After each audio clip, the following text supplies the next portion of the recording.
নতুন মিশনে মার্ভেলের এন্ট্রি হিরোরা। ঝড় তুলেছে মার্ভেলের আপকামিং অ্যাকশন থ্রিলার মুভি থান্ডারবোল্টের ট্রেলার। সাথে থাকছে বাংলাদেশ ক্রিকেটার সাকিব আল হাসানকে করতে হয়েছে 50 লাখ টাকা জরিমানা। কিন্তু কেন? সবকিছুই জানাচ্ছ বিস্তারিত। তার আগে চ্যানেলটি সাবস্ক্রাইব করে বেল আইকনটি প্রেস করে রাখো। তো প্রথমে আসা যাক মার্ভেলের নতুন মুভি থান্ডারবোল্টের কাছে। মার্ভেল ভক্তদের জন্য সুখবর, অবশেষে প্রকাশ্যে সেবাস্টিয়ান স্ট্যান এবং ফ্লোরেন্স পিউ অভিনীত থান্ডারবোল্টস। সোমবার প্রকাশিত টিজার ট্রেলারে দেখা যাচ্ছে সরকার পরিচালিত একটি মিশনের জন্য মার্ভেলের এন্ট্রি হিরোরা দলবদ্ধ হয়েছে। জ্যাক্স রায়ার পরিচালিত এই অ্যাকশন অ্যাডভেঞ্চার সিনেমাটি মুক্তি পাবে আগামী বছরের 2 মে। ভক্তরা টিজার দেখে দারুণ খুশি। সামাজিক মাধ্যমে রীতিমতো ঝড় তুলেছে এই ট্রেলার। এক ভক্ত লিখেছেন, এটাকেই বলে মার্ভেল মুভি। আরেকজন লিখেছেন, ছবিটি আন্ডাররেটেড, দেখতে খুবই ভালো লাগছে।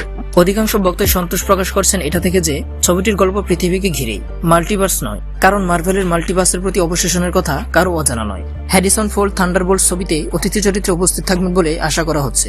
লরেন্স ফিশবার্ন এবং র্যাচেলও তাদের পূর্ববর্তী এমসিইউ চরিত্রগুলোতে ফিরে আসার সম্ভাবনা রয়েছে। থান্ডারবোল্টস মার্ভেল সিনেমাটিক ইউনিভার্সের 36তম মুভি। একদল অ্যান্টি হিরোকে নিয়ে এই ছবির গল্প।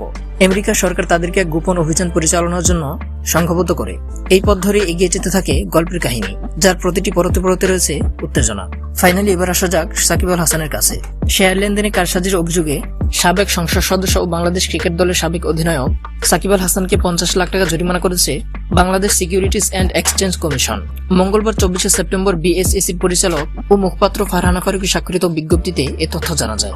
বিজ্ঞপ্তিতে বলা হয়, বিএসইসি চেয়ারম্যান খন্দকার রাশেদ মাকসুদের সভাপতিত্বে 923তম কমিশন সভায় পুঁজিবাজারের তালিকাভুক্ত প্যারামাউন্ট ইন্স্যুরেন্স কোম্পানি লিমিটেডের শেয়ার লেনদেনের কারসাজির অভিযোগে সাকিব আল হাসানকে 50 লাখ টাকা জরিমানা করা হয়েছে।